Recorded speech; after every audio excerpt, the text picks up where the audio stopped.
Hello.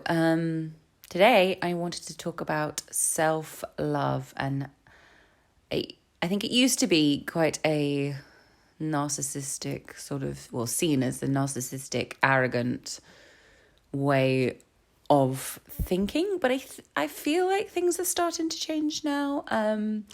Definitely in the space, a lot more people know what it means, and a lot more people are beginning to understand that it is not selfish in the least.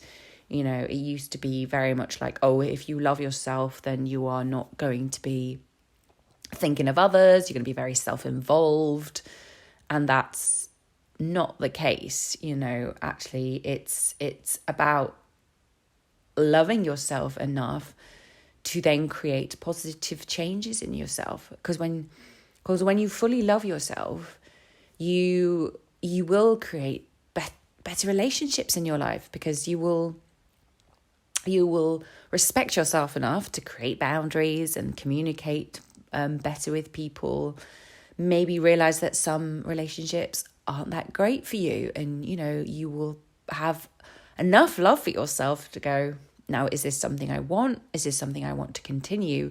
Or is this something I want to get rid of?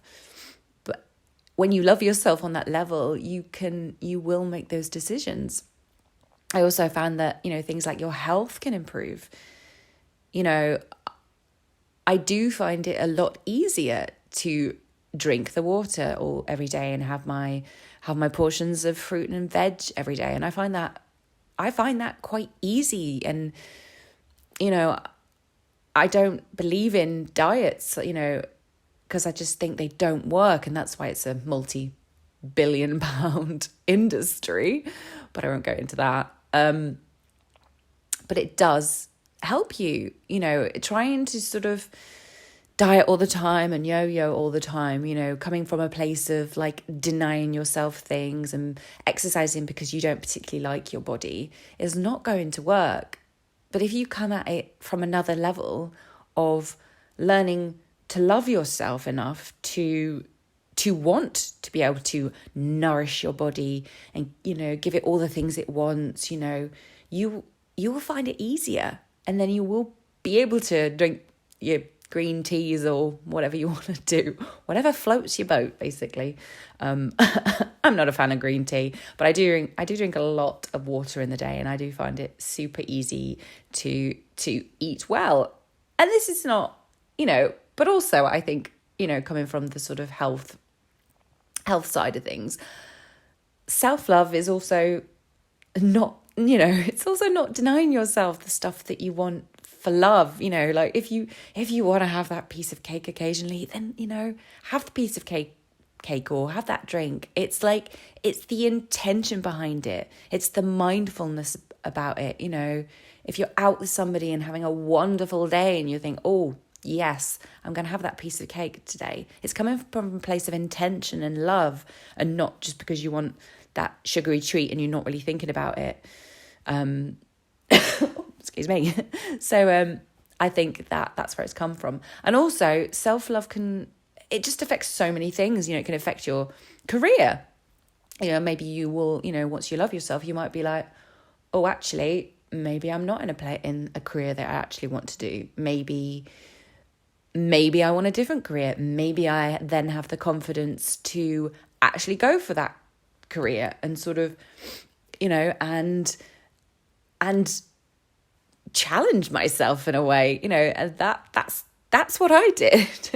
I was, I didn't really know what I wanted to do, but I genuinely ended up in a lot of kind of 9-to-5 admin roles, and they were okay. They paid the bills, but for me, I didn't particularly like doing them, and when I started this self-love journey, I didn't really know what I was doing. I just started looking up people, searching people on Instagram, following people, looking at videos on YouTube, and just staying really curious about it. And then when I started to love myself and look at my life, I suddenly thought, well, this isn't what I want. I actually want to create a life that, I want to create that life that I really, truly desire, and have my wildest dreams. And, actually wanting to help other people as well. Because, actually self-love is, it is considered selfish sometimes, but it's not, because once you love yourself fully and you get to that place, you want everyone to feel this. I want everyone to learn to love themselves, have compassion for themselves, and have respect for themselves enough to want to create a life that they desire, and that they can do that, and it is possible. It is just a beautiful place to be.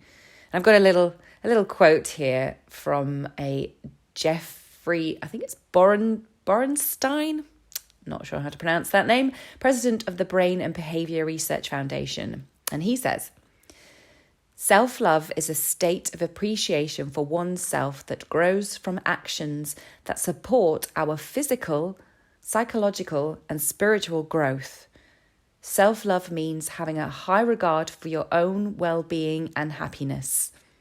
Self-love means taking care of your own needs and not sacrificing your well-being to please others. And I just love this quote, because it really sums up what it means and how it can affect your physical, psychological, and spiritual growth, and, really affects your well-being and happiness and joy. And that last point about not sacrificing your own well-being to please others, which I think we've gotten so used to. We just believed that we need to work hard, and everything needs to be hard. You need to work hard, and if you work hard, then you get the reward of the weekend. Or you need to work hard at relationships, because that's where you create the magic. And actually, if you work on yourself and you love yourself enough, you will find stuff that it'll just start to sort of feel easier. It'll start to feel easier, and you will start to see change in the things around you, and you will not create that pressure on yourself. I think we've got so much pressure on ourselves to be perfect in whatever way.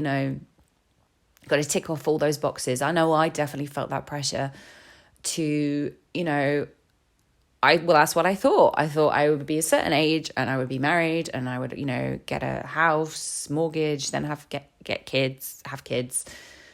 And that didn't happen. And, it's kind of pulling away and going, but I don't think I wanted that in the first place. But we have this idea that that's what the perfect life is, once you've ticked off all of those. And I think that's why, I've definitely heard a lot of people in this space talk about that and go, well, I got the money, and I got the career, and I got the, the relationship, and I still wasn't happy. And I think a lot of people are realizing that is because nothing external can make you happy. Nothing can. But when you love yourself, when you get to a deeper level of self-love, and you love yourself so much, of course you can have those things. You can have the relationship and the careers and the money and all the things. It's not about loving yourself enough to deny yourself anything. You don't want to just be like, oh, I love myself so much that I don't want, I don't need anything. You can, of course, want things, get them on that manifestation vision board, but it's doing it with intention, not because you feel a lack of self-worth. So some ways of just helping yourself love yourself more. I mean, there's many, many different ways of doing it. I teach this in my 10-week program. I go into detail with this, but here's just a few I just wanted to give you today. I think the main one for me, where it all starts, is having an awareness. Having an awareness of just everything around you, how you talk, and not just out loud in your mind, that negative self-talk. We all have it, And it's there for a very good reason. You know, our negative self-talk is there because it's there to keep us safe. It is back from, you know, we are there to basically notice negative things to keep us fearful, so we won't do anything that's going to damage ourselves or hurt ourselves, which was obviously great back in the day when we were, you know, maybe being chased by bears and things. Not so great now. So it is a very natural thing, and you will never get rid of your self-talk, your negative self-talk completely. But if you start to notice it and become more aware of it, and just ask yourself, would you say these things to a friend? And if the answer is no, then you need to stop saying them to yourself, because you need to be your own best friend. You know, if you can't be your own best friend, then, you know, what chance are you? So yeah, becoming more aware.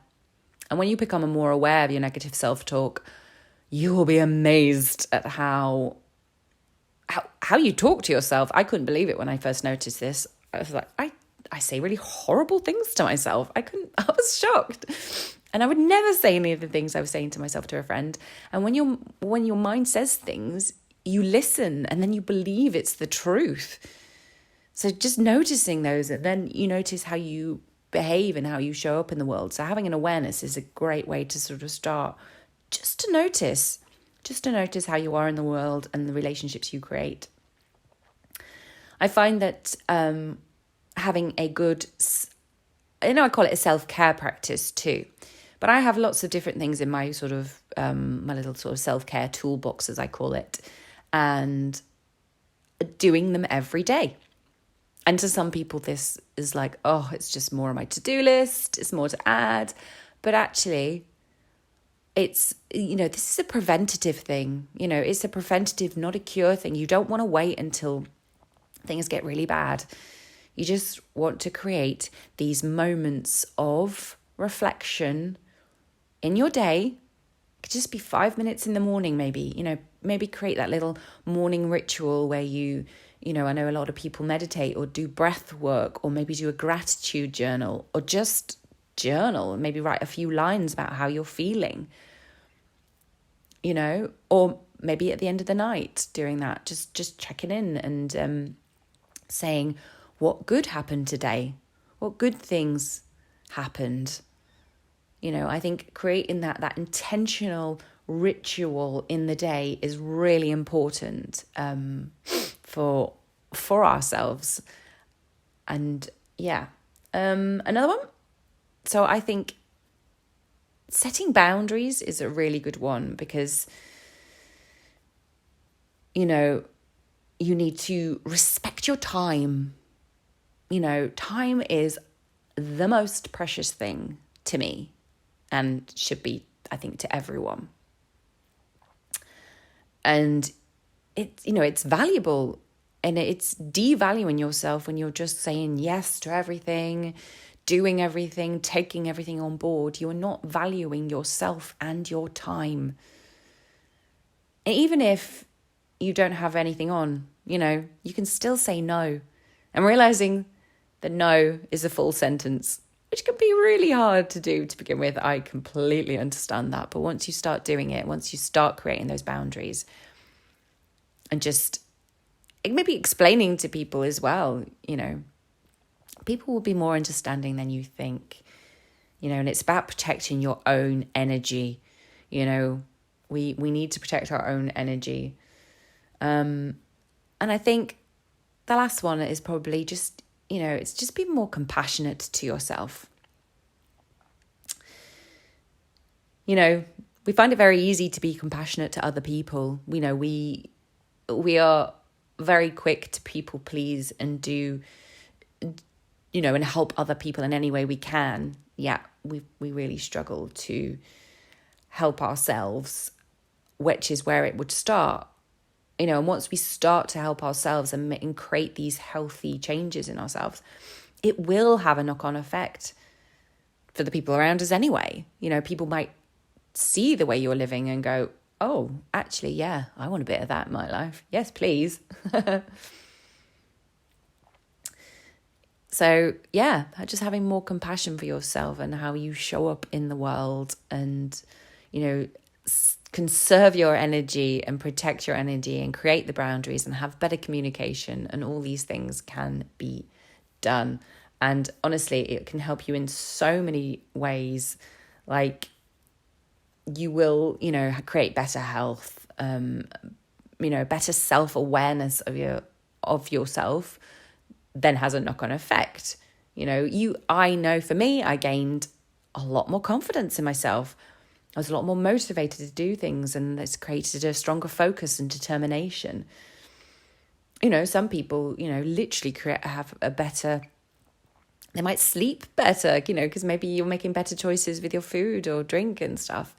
You know, it really, really can have a massive, massive effect on your life and can change you. So I just wanted to leave you with that this week, and few little ways to just to begin to create a more lovingness of yourself, and realizing that it's not selfish. It's definitely not selfish. And yeah, I'm going to leave you with that. So thank you for listening.